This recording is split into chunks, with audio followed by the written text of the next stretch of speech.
No vídeo de hoje, nós vamos continuar o acompanhamento das carteiras, dessa vez dando uma olhada na carteira de Bitcoin, na carteira de renda fixa e na carteira de ETFs.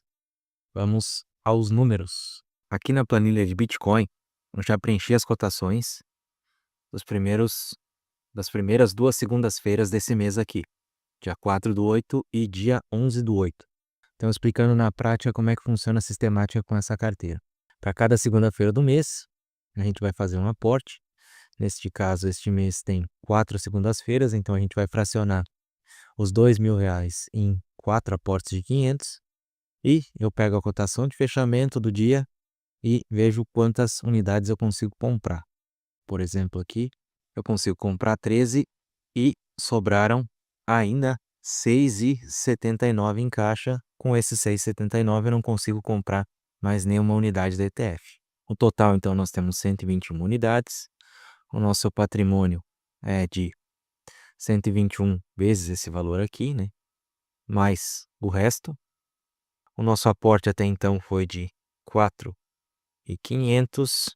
O nosso lucro até então foi de 2,89%. Podem ver que como a carteira está no início, a cada aporte que a gente faz, ela vai tendendo logo ao preço médio. Então acaba, se ela oscila um pouco para cima, a rentabilidade acaba aumentando muito, e se ela oscila um pouco para baixo, acaba baixando muito, como aconteceu aqui. Já emparelhou bastante com o aporte que a gente colocou. Com relação aqui à semana do dia 11, o nosso aporte então ficou 506,79, ou seja, os R$ 500 mais os 6,79 de resto. Acredito que a gente consiga, aqui a cotação já subiu um pouquinho, acredito que a gente não conseguiu comprar 13, então comprando 12 sobrou um pouquinho e no total temos 133, o nosso patrimônio em 5.200 contra R$ 5.000 investidos e 4,90% de lucro. Aqui eu vou deixar para calcular os relativos ao CDI mais para os próximos vídeos, né? Por exemplo, eu estou gravando esse vídeo no dia 11 e no dia 11 eu ainda não tenho quanto foi esse consolidado aqui, já que eu utilizo o site do Banco Central para pegar essas cotações do CDI. Vamos então para a nossa planilha de renda fixa. Na renda fixa aqui, então, como é que eu faço? Eu já preenchi as cotações atualizadas dos 4 ativos aqui, baseados no preço de fechamento do 5º dia útil do mês, ou seja, simulando alguém que ia receber o salário e fazer um aporte, né? O nosso aporte mensal, ele é de R$ 2.000, e quando eu preencho ele aqui, vocês podem ver que a quantidade ideal de cada ativo já atualiza aqui na tela. E aí, o que eu faço para testar se eu vou conseguir comprar essas quantidades todas ou não? Aqui do lado, eu simplesmente digito a diferença entre o ideal e o atual. Então, eu teria que comprar 7 IRFM11, 6 B5P2, 4 IB5M e 3 LFTS11. No total, eu estaria gastando R$ 2.100, mas pegando o resto do mês passado mais esse aporte de 2.000, eu tenho 2.002,70, ou seja, eu não vou conseguir comprar tudo isso aqui. Então, o que fica mais fácil para mim tirar? O ativo de menor valor, né? Que seria o IRFM11. Vamos ver se eu tirar uma unidade dele. Ainda não consigo comprar, então a gente deixa ele aqui. Vamos tentar tirar o segundo ativo de menor valor, que seria o B5P211. Tirando o B5P211, a gente consegue comprar os 2.002,13, é menor do que o que a gente tem aqui. Então, vamos colocar aqui igual a este cara, menos o aporte, menos 2.002,13, que foi o que a gente gastou aqui. Até então, a gente fez aportes de R$ 6.000 e o patrimônio do CDI eu vou deixar para preencher só quando fechar o mês. Então, vamos colocar aqui as quantidades que eu comprei. Compramos 7 RFM11, 5 B5P2, 4 IB5M e 3 LFTS11. E depois que eu fiz isso, eu simplesmente atualizo nessa tabela aqui. Então, ficamos com 20, 18, 13 e 7. Lembrando que depois disso eu zero aporte aqui, por isso que cada vez que eu preenchia já aparecia a quantidade ideal atualizada, ó. A partir do momento que eu zerei, tá quase tudo no ideal, somente o B5P211, que foi aquele que a gente tirou uma unidade ali na hora de preencher, que acabou ficando um pouquinho para trás. Então, os aportes nessa carteira aqui foram esses. Agora vamos para a carteira de ETFs. Preços atualizados aqui pela cotação do quinto dia útil do mês, que foi dia 7 de agosto.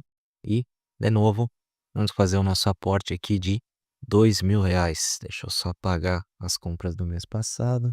Aportezinho de R$ 2.000. E a gente já vê aqui com essas cotações. Vamos atualizar as cotações aqui embaixo, já estão atualizadas.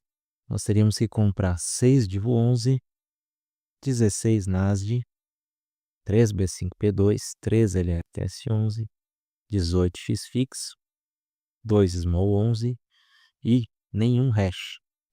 Mesmo assim, a gente ainda não conseguiu bater os nossos 2001,97 que a gente tem disponíveis. Então, o que a gente faz? Tira uma unidade do mais barato, vê se fecha. O mais barato é o XFIX. Tirando uma unidade dele, ainda vai faltar um pouquinho. Então, a gente tira mais uma e nosso resto ficou esses 2001,97 que a gente tinha, menos os 1995,85. Aqui, as quantidades que a gente comprou, a gente joga para cá para manter o nosso histórico de compras e de preços. E depois, para o próximo mês, a gente repete. Depois de fazer isso, eu simplesmente atualizo a tabela, somando aqui os valores que eu comprei. Vamos para 18 Divo, 35 mais 16, 51. 6 mais 3, 9. 4 mais 3, 7. 32 mais 16, 48. Esses 4 small viram 6. E continuamos com 3 hash. Simplesmente tiramos o aporte aqui desta linha. E a nossa carteira fica bem aderente ao teórico que deveria estar. Só essa diferença aqui no XFIX. Lembrando que eu tive que tirar do XFIX a diferença do que estava sendo calculado para conseguir caber nesse orçamento aqui. Depois de fazer isso que eu fiz com as 3 carteiras aqui, o próximo passo é simplesmente fazer os lançamentos das compras aqui no site do Investidor 10, né? Aqui vocês provavelmente já devem ter alguma familiaridade com a plataforma. É só vir aqui em adicionar ativo, colocar o ativo que vocês vão comprar, por exemplo, aqui fazendo com o Divo 11, colocar a data de compra. Por padrão, ele já vai puxar o preço de fechamento. E aí depois só coloca as quantidades. No nosso caso, por exemplo, a gente comprou 6 neste mês aqui e dá um adicional ativo. Ele já vai lançar e já vai atualizar em alguns minutinhos aqui, ó, a quantidade investida, 4.601,99 e o patrimônio atual. Eu vou fazer isso para essas carteiras que a gente viu hoje aqui e na semana seguinte a gente vê como estão andando a carteira de FIIs, de commodities e a Barsi. Na outra semana a gente vê a carteira Barsi e a carteira completa.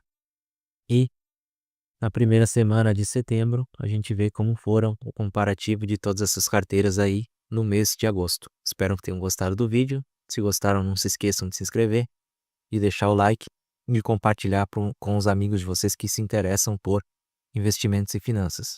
Lembrem-se que o que eu estou fazendo aqui não é nenhum tipo de recomendação, mas simplesmente mostrar para vocês como funciona a metodologia de alocação estrutural de carteiras e a estratégia de dollar cost average com o Bitcoin, que é um ativo de maior volatilidade, né? Estratégia para abordar ativos desse tipo, reduzir o risco e não correr a chance nem de perder o bonde, nem de entrar na hora errada, né? E pagar caro por uma coisa que vai se valorizar.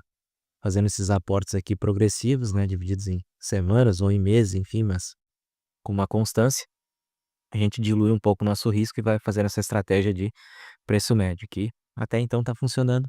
Estamos ganhando CDI, apesar do prazo ser curto. A gente espera aqui, no longo prazo, o Bitcoin, apesar da volatilidade aí, ele consiga entregar resultados bem superiores. As outras carteiras, a gente vai depender um pouquinho mais do longo prazo, mas a esperada é que, através de alocação estrutural, a gente consiga bater o CDI em todas elas. Espero que tenham gostado e nos vemos no próximo vídeo na segunda-feira. Até mais, valeu!